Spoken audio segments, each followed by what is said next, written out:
नमस्कार, बहुत बहुत स्वागत है आपका एक और राज्य और एक और छापे की खबर। जी हां, इस बार सीबीआई नहीं, हरकत में ईडी थी, यानी कि प्रवर्तन निदेशालय, एग्जीक्यूटिव डायरेक्टरेट। जी हां, उत्तर प्रदेश में समाजवादी पार्टी की सरकार जब रही थी तो उसमें एक मंत्री रहे थे, गायत्री प्रजापति उनका नाम था। उनकी ही मुश्किलें बढ़ती हुई नजर आ रही हैं क्योंकि उन्हीं के घर पर जो है ईडी ने रेड मारी है और इसके बाद वहां से जो कुछ मिला ये आप लोगों को भी हैरत में डालेगा, क्योंकि न सिर्फ कुछ करेंसी मिली है बल्कि ये पुराने नोट भी हैं। पुराने नोट मतलब मैं 2016 से पहले के, डीमोनेटाइजेशन से पहले के नोटों की बात कर रहा हूं, जिसमें 500 के पुराने और 1000 के पुराने नोट मिले हैं, जो कि अब भारतीय बाजार में तो नहीं चल रहे हैं, लेकिन कहीं किसी भी बाजार में नहीं चल रहे, किसी भी अर्थव्यवस्था में वो वैलिड नहीं है। लेकिन यहां पर जो है गायत्री प्रजापति के घर पर वो नोट मिले हैं। ईडी को क्या क्या मिला छापेमारी में, सबसे पहले आपको ये बता देता हूं।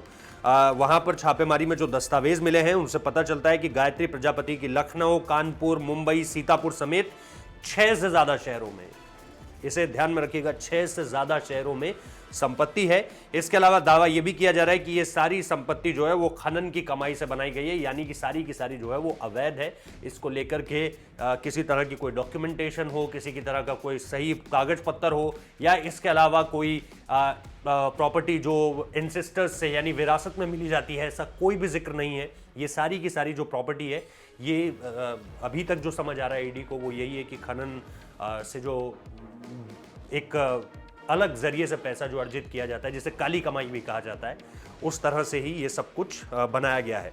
इसमें आपको ये भी बता दूं कि यूपी के पूर्व कैबिनेट मंत्री गायत्री प्रजापति अभी जो है वो रेप के मामले में जेल में बंद है। साथ ही खनन के पट्टों के आवंटन में धांधली के आरोप में उनके खिलाफ प्रवर्तन निदेशालय की जो पूरी की पूरी रेड थी, इसे आगे बढ़ाया गया था। इसको लेकर के जांच लगातार चल रही थी कि खनन के पट्टे मतलब जो कुछ हिस्सा होता है उसको किस तरह से आप अवैध तरीके से दे दिए जाते हैं, क्योंकि सरकार के पास ही खनन के हिस्सों को अलॉट करने की पूरी जिम्मेदारी होती है।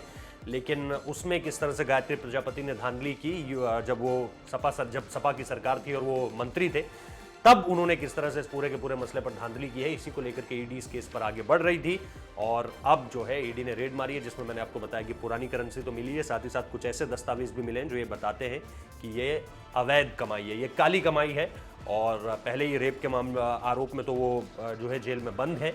अब ये एक और मामला है जो इस केस को एक अलग केस उनके खिलाफ डेवलप करता है और फिर इसकी अलग से सजा काटनी पड़ेगी।